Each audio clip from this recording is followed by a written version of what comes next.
Subject ई 208 और M E 210 जो सी programming है उसका आज अपन एक और क्वेश्चन देखते हैं। 2019 में जो एग्ज़ाम में क्वेश्चन आया था, क्या क्वेश्चन आया था? Write a C program to find nth term of Fibonacci series using recursive function. Fibonacci series का nवां पद ज्ञात करने हेतु रिकर्जन फलन का उपयोग करते हुए सी भाषा में प्रोग्राम लिखिए। तो अपन को एक रिकर्सिव फंक्शन का उपयोग करते हुए फिबोनाची सीरीज़ की nth टर्म निकालने का प्रोग्राम बनाना है। देखो, सबसे पहले तो अपन ये देखेंगे फिबोनाची सीरीज़ क्या होती है। फिबोनाची सीरीज़ क्या होती है? देखो, फर्स्ट इसकी टर्म होती है 0 और सेकंड टर्म जो दूसरा पद होता है इसका, देखो ये तो होता है फर्स्ट टर्म और ये हो गया इसका सेकंड टर्म। फिर थर्ड टर्म क्या होती है? 0 + 1 बराबर, इन दोनों को जोड़ेंगे तो क्या आएगा? 1। फिर फोर्थ टर्म क्या आएगी? देखो 1 और 1 को जोड़ेंगे क्या आएगा? 2। ऐसे ही पांचवी टर्म क्या आएगी? 2 और 1 को जोड़ेंगे क्या आएगा? 3।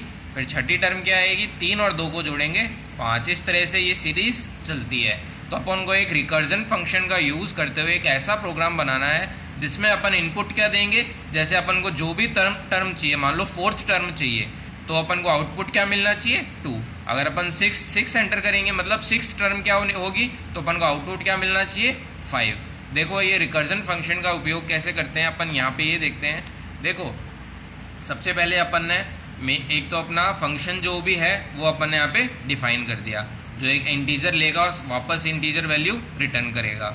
ठीक है, अब अपना मेन फंक्शन आते हैं। अपने मेन फंक्शन में उसमें अपन ने 2 वेरिएबल डिक्लेयर किए, एन और टी। एन की जो अपन को जो nth टर्म लेनी है वो अपन ने यूज़र से इनपुट ले ली और स्कैनएफ करके उसको n वेरिएबल में डाल दिया। अब इस n की वैल्यू अपन ने अपने फंक्शन में पास कर दी। ठीक है, देखो नॉर्मली फंक्शन क्या होता है कि अपन कोई भी वैल्यू फंक्शन में पास करते हैं और फंक्शन अपन को रिटर्न दे देता है और अपन उसका प्रिंट आउट निकाल लेते हैं।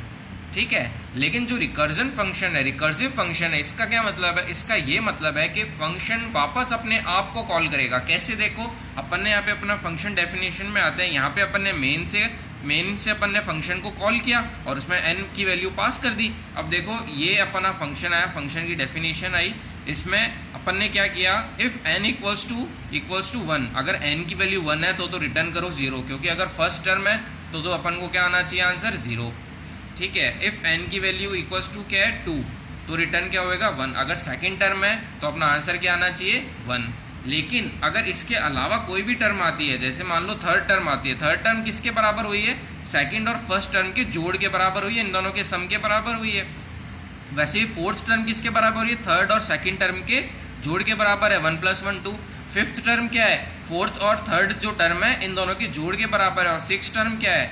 फिफ्थ और फोर्थ के सम के बराबर है।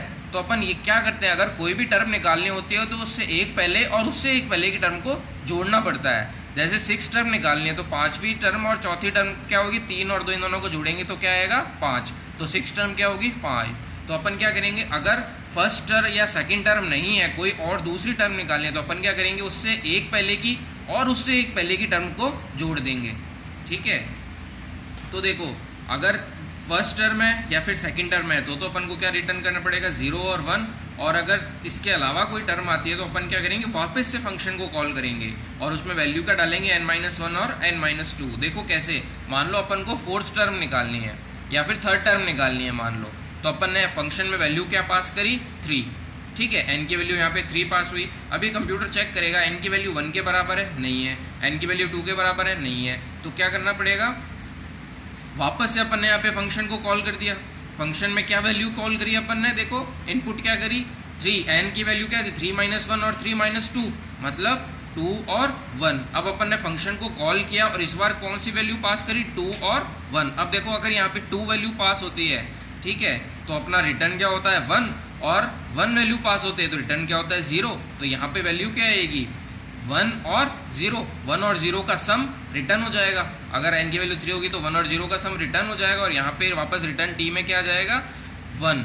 0 और 1 का सम 1 और अपने इनका जो थर्ड टर्म है वो प्रिंट हो जाएगी। ऐसे ही अपने और अगर कोई टर्म होती 0 फर्स्ट और सेकंड टर्म के अलावा तो उसमें यही काम वापस होता रहता। तो अपन ने एक फंक्शन के अंदर वापस फंक्शन को कॉल किया है। नॉर्मली तो क्या होता है, अपन मेन फंक्शन में अपन इस फंक्शन को कॉल कर देते हैं, लेकिन इसमें अपन ने क्या किया है? एक फंक्शन के अंदर वापस उसी फंक्शन को कॉल किया है। इसे ही रिकर्सिव फंक्शन कहते हैं। तो इस तरह से अपन एक रिकर्सिव फंक्शन का यूज़ करते हुए nth टर्म फिबियोनिक सीरीज की nth टर्म को निकाल लिया।